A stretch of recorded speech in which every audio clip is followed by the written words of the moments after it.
E salve a tutti e benvenuti o bentornati sul mio canale Le meraviglie del mondo. Prima di addentrarci nella prossima meraviglia, avevo per così dire il piacere di parlarvi di qualcosa che è ovviamente inerente a ciò che vedrete tra poco.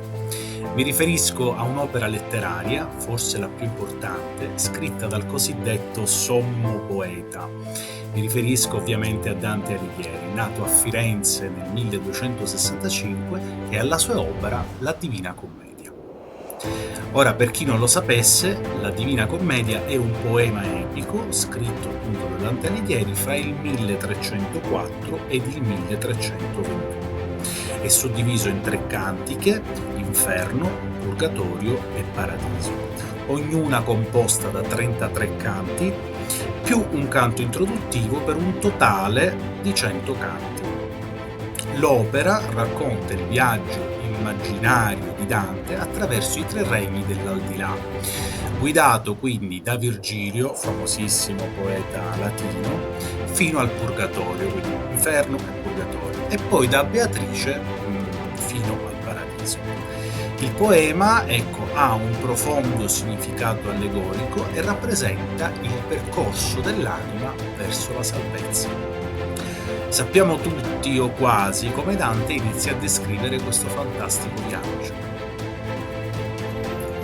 Nel mezzo del cammin di nostra vita mi ritrovai per una selva oscura che la diritta via era smarrita.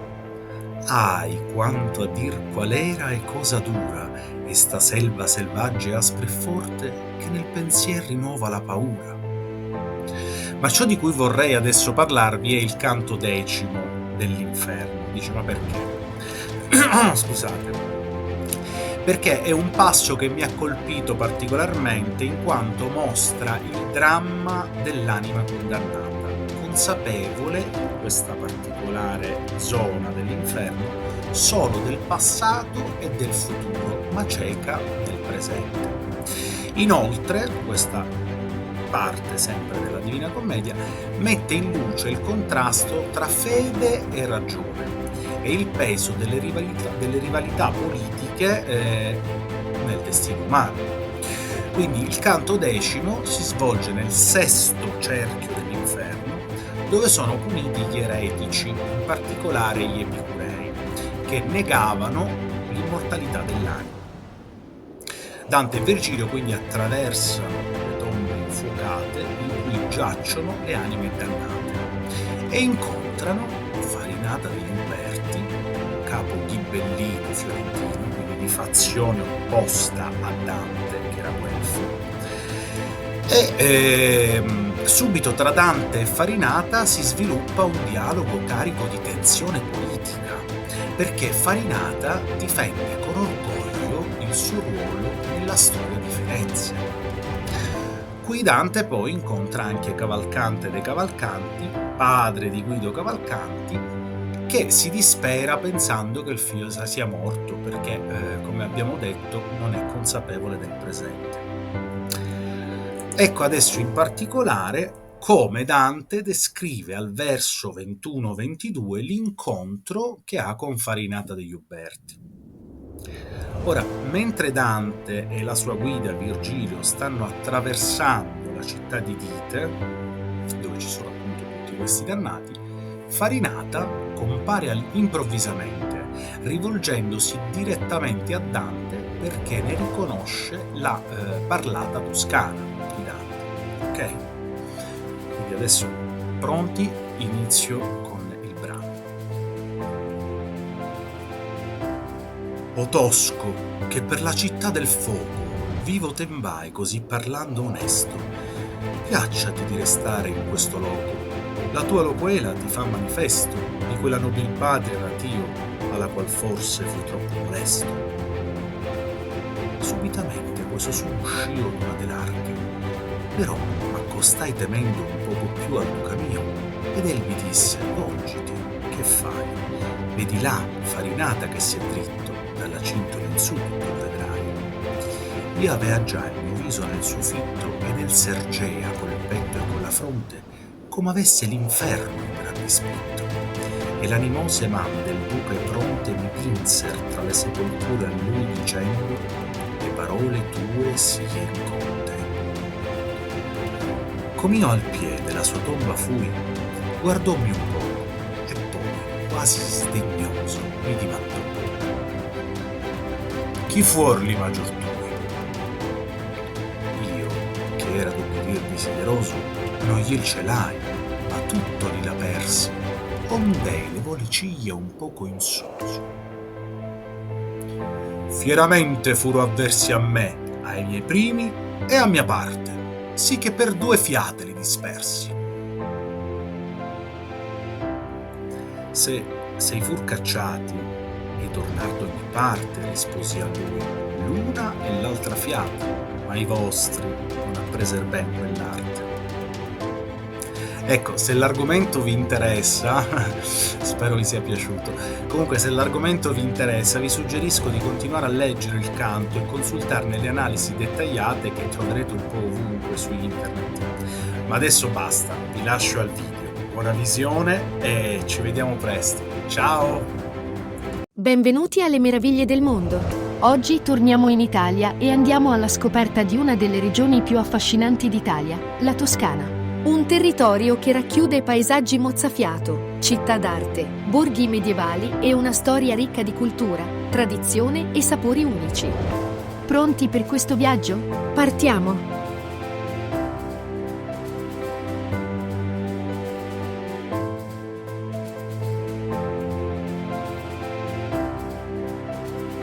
La Toscana è una regione dalle 1000 sfaccettature, colline sinuose, valli sconfinate e un litorale che si affaccia sul Mar Tirreno. Le crete senesi, con il loro paesaggio lunare.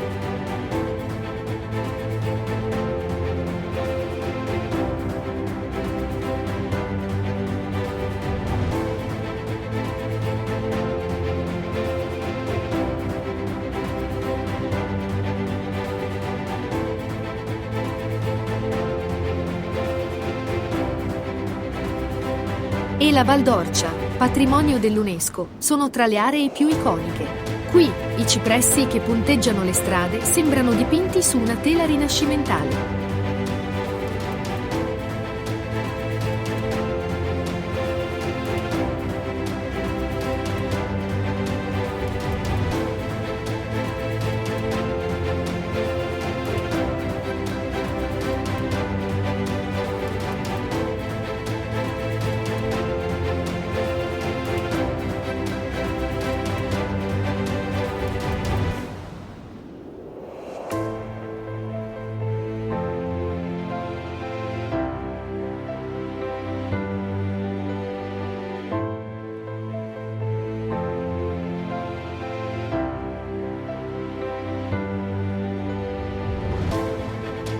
Non dimentichiamo le Alpi Apuane, perfette per gli amanti del trekking.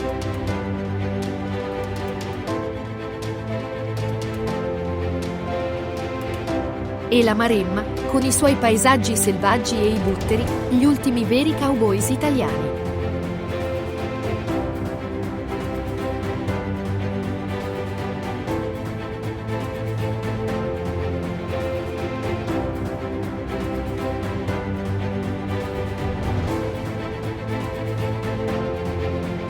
Impossibile parlare della Toscana senza citare Firenze, culla del Rinascimento e città natale di Dante Alighieri. Qui troviamo, fra i più celebri, il Duomo di Santa Maria del Fiore,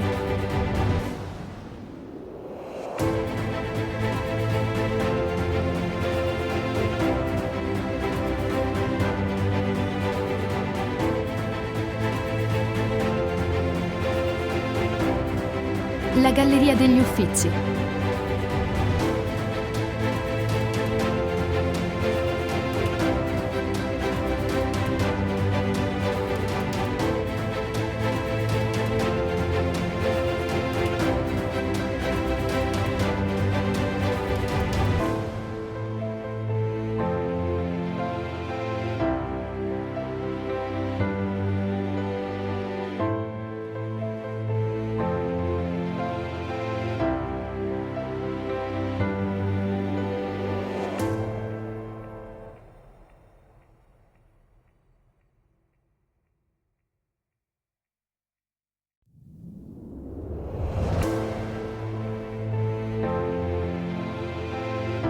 e il Ponte Vecchio, simboli di un'epoca gloriosa.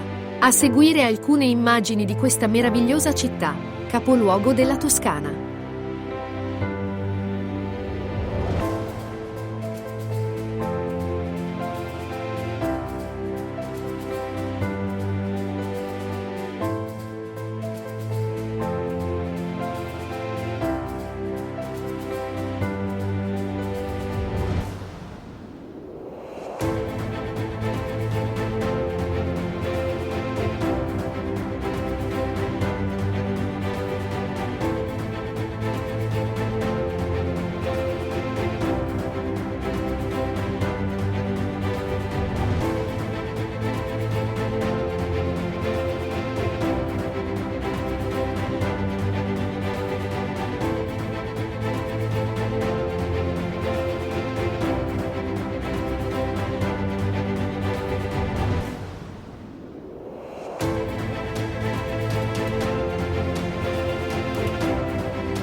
Ma Firenze non è l'unica perla, c'è anche Pisa, che non è solo la torre pendente.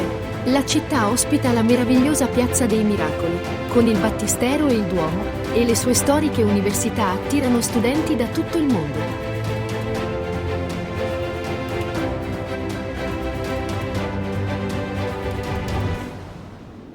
Ricordiamo anche Siena, con Piazza del Campo. E il Palio, la storica corsa di cavalli che anima la città 2 volte l'anno.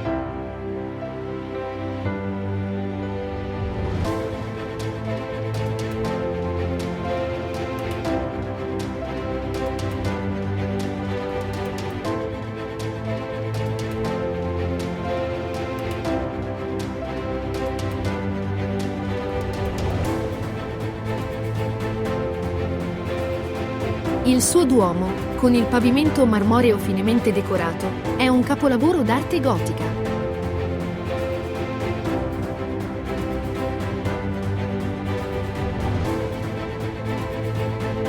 Lucca è una città affascinante e unica, famosa per le sue imponenti mura rinascimentali che la circondano interamente e che oggi sono percorribili a piedi o in bicicletta. La città ospita splendide chiese, come il Duomo di San Martino e la Basilica di San Frediano, e incantevoli piazze come Piazza dell'Anfiteatro, costruita sulle rovine di un antico anfiteatro romano.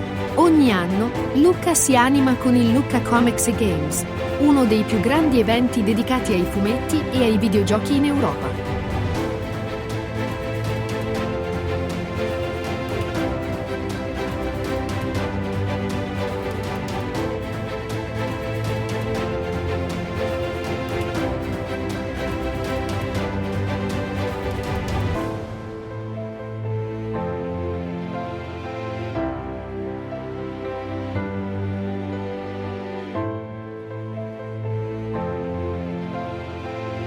Occorre ricordare anche Arezzo, set del film La vita è bella, una città dal fascino storico unico. La Basilica di San Francesco custodisce il celebre ciclo di affreschi di Piero della Francesca.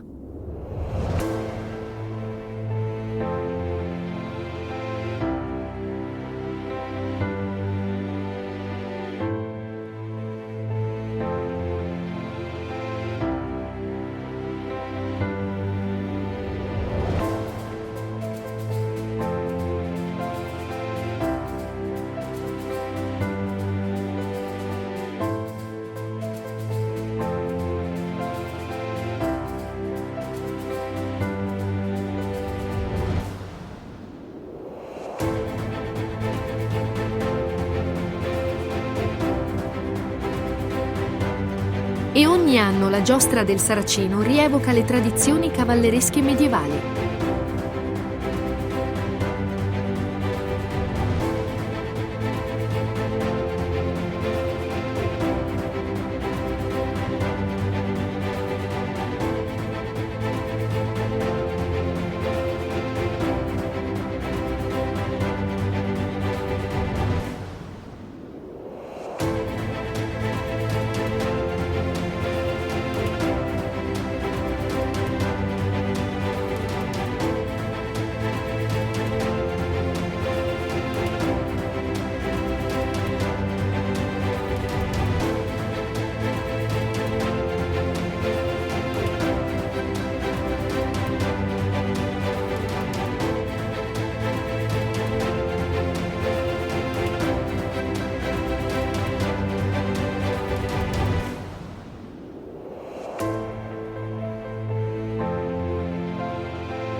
Livorno, con la sua fortezza medicea e il suggestivo quartiere della Venezia Nuova, è una città portuale ricca di storia e cultura.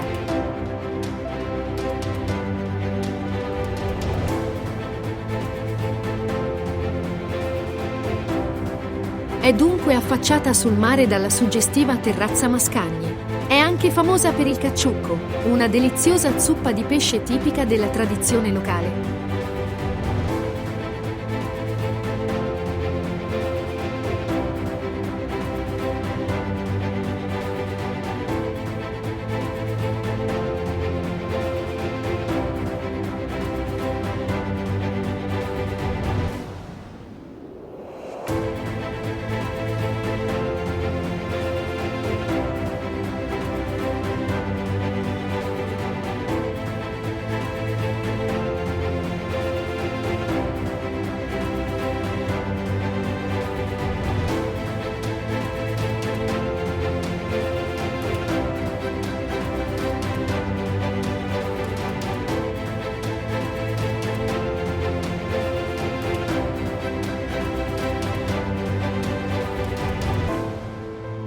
La Toscana non è solo colline e città d'arte. Il suo litorale offre alcune delle spiagge più belle d'Italia. La Versilia, con località come Forte dei Marmi e Viareggio, è famosa per le sue spiagge dorate e la vivace vita notturna.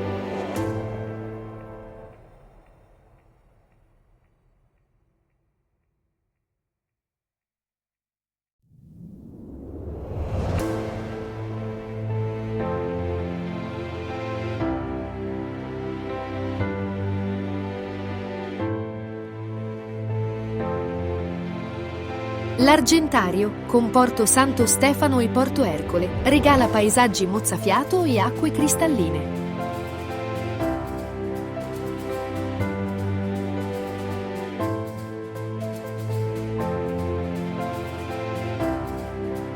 Le spiagge dell'isola d'Elba, come Fetovaia e Cavoli, sono veri e propri paradisi.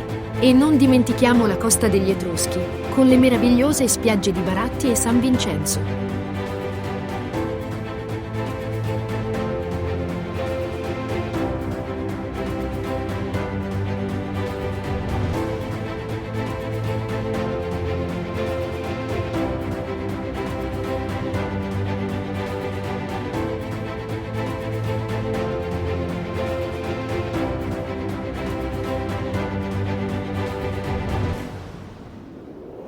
Dante Alighieri, il sommo poeta, è una figura chiave della cultura toscana. Nato a Firenze nel 1265, è l'autore della Divina Commedia, un'opera che ha influenzato la letteratura mondiale. Firenze conserva ancora tracce della sua vita, la casa di Dante, il quartiere in cui visse.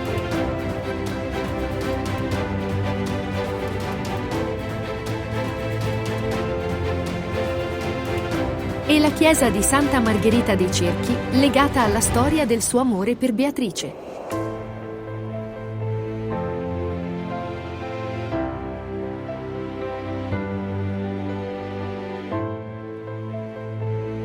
Ma la Toscana è anche la terra di borghi incantevoli e poco conosciuti. Monteriggioni, un castello medievale perfettamente conservato.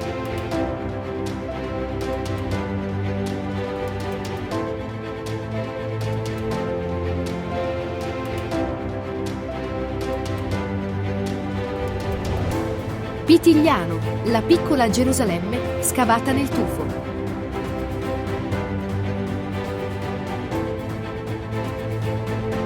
San Quirico d'Orcia con le sue antiche mura e il suo fascino intatto.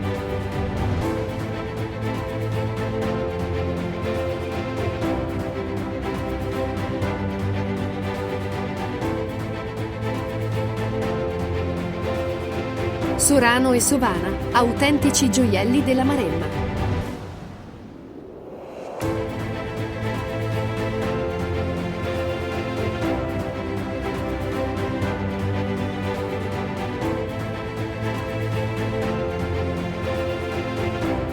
E poi Lari, piccolo borgo famoso per il pastificio Martelli, uno dei più antichi d'Italia.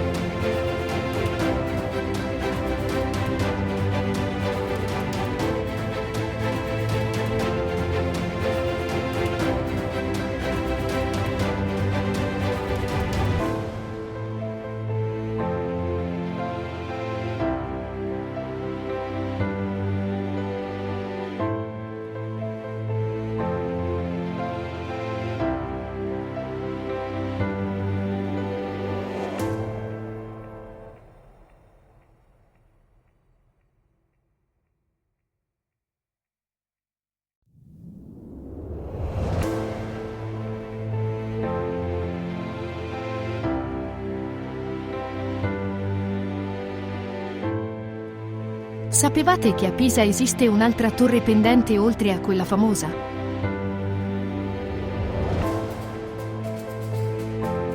Si tratta del campanile della chiesa di San Nicola.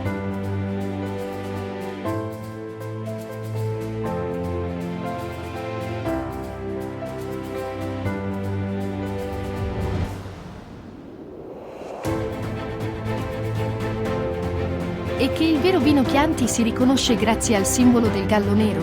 E ancora, a Firenze si trovano le buchette del vino, piccoli sportelli nei palazzi da cui, nel passato, si vendeva direttamente il vino.